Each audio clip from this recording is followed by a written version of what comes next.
আকাশে ভাসতে ভাসতে যখন সমুদ্রের নীল জলরাশির মাঝখানে ছোট ছোট টার্কুইশ কালারের দ্বীপের মতো দেখতে পাবেন, তখন বুঝে নেবেন আপনি মালদ্বীপ পৌঁছে গেছেন।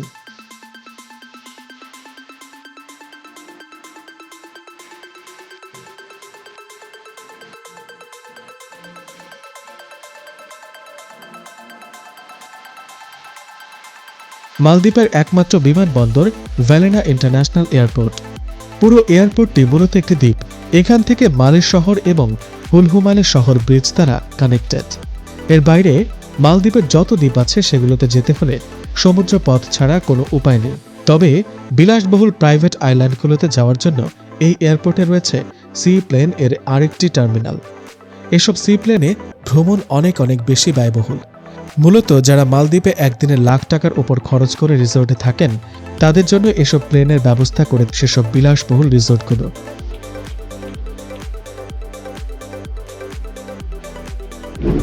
এই মুহূর্তে মালদ্বীপ টাইম দুপুর 12টা আর বাংলাদেশ টাইম দুপুর 1টা। আমরা পৌঁছে গেছি মালদ্বীপের ভ্যালেনা ইন্টারন্যাশনাল এয়ারপোর্টে। আমাদেরকে বলা হয়েছিল 4 ঘন্টা 20 মিনিট লাগবে, বাট আমরা কিন্তু 4 ঘন্টাতেই পৌঁছে গেছি। মাঝখানে যে ঘূর্ণিঝড়ের একটা আশঙ্কা ছিল সেটা আমাদের ফেস করতে হয়। তো বন্ধুরা, এই হচ্ছে ভ্যালেনা ইন্টারন্যাশনাল এয়ারপোর্টের রানওয়ে। আমরা প্লেন থেকে নেমে এয়ারপোর্টের অ্যারাইভাল লাউঞ্জের দিকে যাচ্ছি। বাংলাদেশ থেকে মালদ্বীপ ভ্রমণে যেহেতু কোনো ভিসা লাগে না, সেহেতু ইমিগ্রেশনে আপনার কিছু বাড়তি সতর্কতা পালন করতে হবে। প্রথমত, আপনার পাসপোর্টে যদি অতীতে কোনো দেশ ভ্রমণের রেকর্ড না থাকে, সেক্ষেত্রে ইমিগ্রেশনে আপনাকে ব্যাপক রকম প্রশ্নের সম্মুখীন হতে হবে। এমনকি আপনাকে ভ্রমণে বাধাও দেওয়া হতে পারে।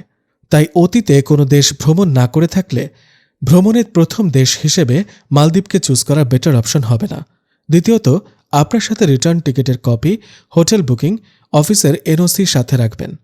তৃতীয়ত, মালদ্বীপ ভ্রমণের জন্য সে দেশের ইমুগা ফর্মটি পূরণ করে সাথে রাখবেন।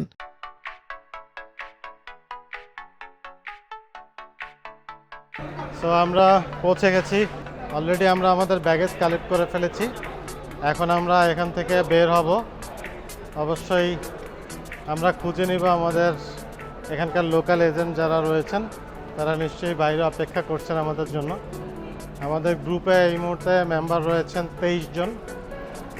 সবাই ব্যাগেজ পেয়ে গেছেন। এখানে ব্যাগেজ বেল্ট রয়েছে 4টি।